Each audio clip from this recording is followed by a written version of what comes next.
ভবতারিণী দেবীর স্মৃতিকথা থেকে। এখনও মাকে দেখি। কেমন দেখি একটু বলি। ১৩৬২ সালে পুরী গেলাম। সেখান থেকে এলাম জয়রামবাটি মায়ের বাড়িতে। আশ্রমের মহন্ত খুব খুশি। থাকার ব্যবস্থা, খাওয়ার ভার সব দায়িত্ব আশ্রমের। স্নান সেরে হাজির হলাম সিংহবাহিনীর মন্দিরে। কী ঠাকুর মা সিংহবাহিনী? একে ওকে জিজ্ঞাসা করি, কেউ বলতে পারে না।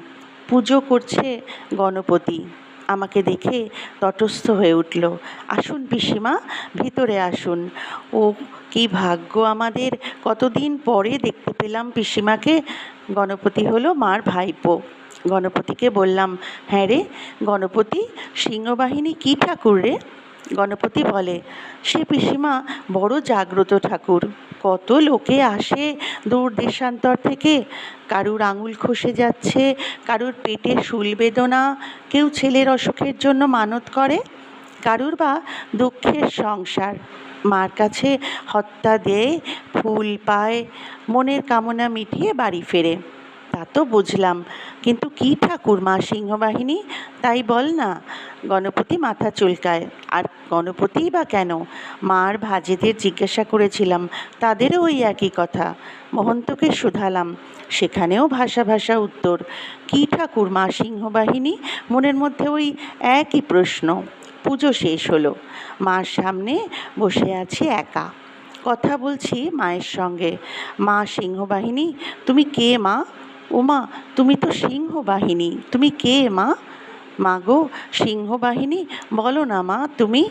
হঠাৎ এক মধুর গন্ধে ভরে উঠল মায়ের মন্দির।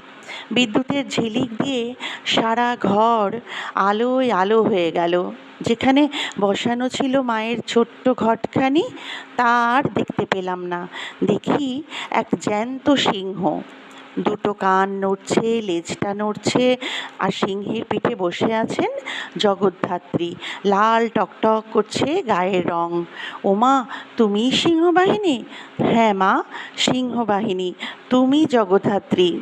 মা গো জগদ্ধাত্রী, তুমি সিংহবাহিনী।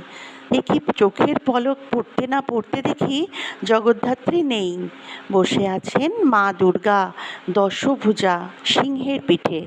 ওমা সিংহবাহিনী, তুমি জগদ্ধাত্রী, আবার তুমিই দুর্গা? তুমি কত রূপ ধরো মা?